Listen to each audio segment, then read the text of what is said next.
This video will show the veterinary first aid for a canine suffering with a radius ulnar bone fracture.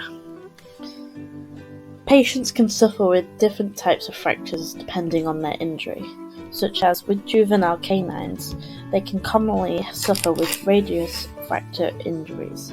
Within this scenario, a simple fracture has occurred where the radius ulnar bone has broken into two pieces. There are different causes of fractures, including direct violence, where it causes the bone to break where the violence is applied. Indirect violence is where the fracture occurs at some distance from the area where it was applied. And pathological fractures is caused by existing bone disease or conditions where it weakens the bone structure. It is important to look out for the symptoms that may occur to help indicate whether the patient is suffering with the fracture. Such symptoms are pain at the site may not occur until the animal moves the affected part of the body, swelling due to bruising of the surrounding tissue, deformity of the limb if the limb is often held at an abnormal angle, grating of the bone, loss of function, lameness and unnatural mobility. It is important to ensure that the patient is handled in a safe manner to help avoid any further injury to the patient and to the patient quietly, looking to them assuringly and approaching them at the animal's level. This appears less threatening to the patient whilst ensuring to get out of harm's way quickly if needed. It's also important to allow the dog to examine the back of your hand. The patient needs to be confined to prevent moving, avoiding any other injury. The patient should be placed on the right side with their head forward, allowing for the neck to be straight, allowing for easy breathing. If needed, a makeshift muzzle can be made with a bandage, belt or tie, but should be avoided as this can cause pain or stress, which could result in them snapping and biting as a reflective action and a natural difference. The best way to transport the patient is on a stretcher.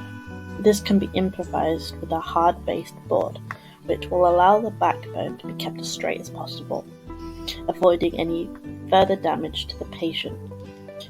It is ideal that two people should be transporting the patient to avoid any unnecessary injuries.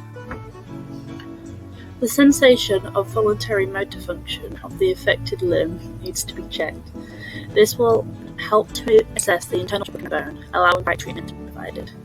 Most fractures can be supported temporarily by the application of supportive bandages until the patient can receive definite fracture repair, commonly through surgery. An applied splint can also provide temporary stabilization.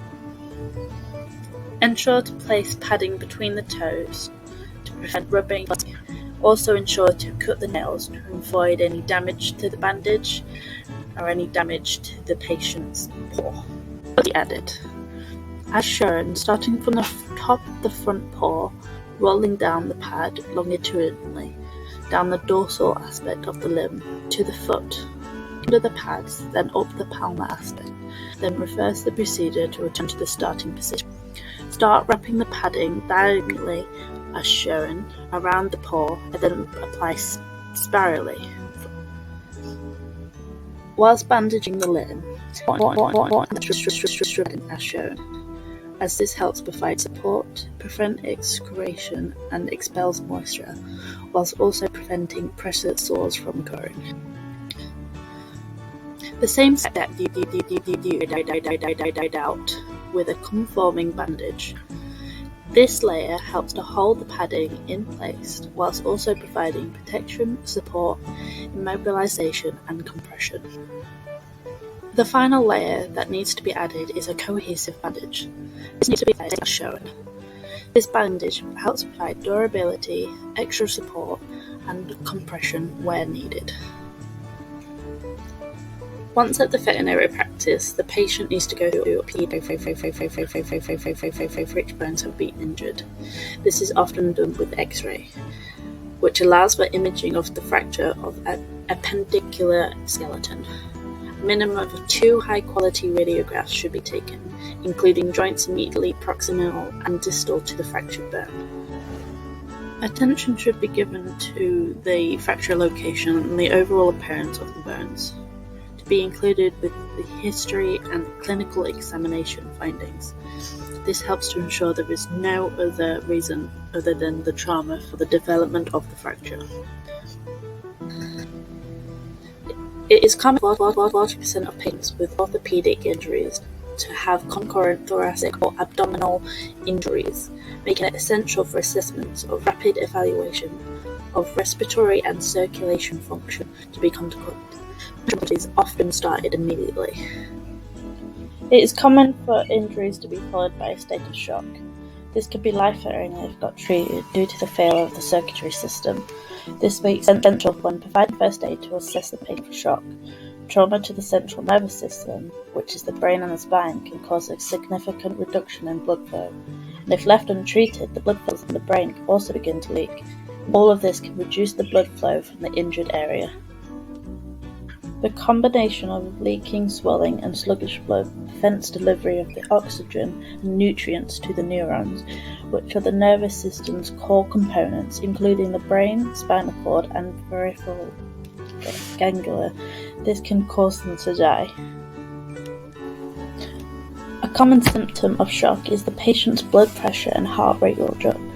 Other signs are being cold to touch, fast pulsating heartbeat, quick, shallow breathing, little to no urine, which will be very concentrated and dark, and can have blood in. This can also be the first sign of shock, along with apathy, lethargy, sudden itchiness, and restlessness. Keep the patient as warm as possible using towels and blankets. Do not use direct heat, as this risks dilating the peripheral blood vessels, taking the blood away from the organs.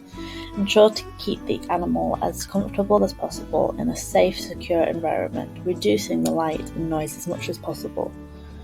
It is also beneficial that the veterinary is warned in advance to prepare equipment to administer fluids ready for their arrival. With the patient suffering shock, it is important that they are observed constantly, as the condition of the patient can easily deteriorate. This can be prevented with check-ins of 5 to 10 minutes, checking their respirations, capillary refill times, mucus colour, and state of consciousness. Here is shown the references used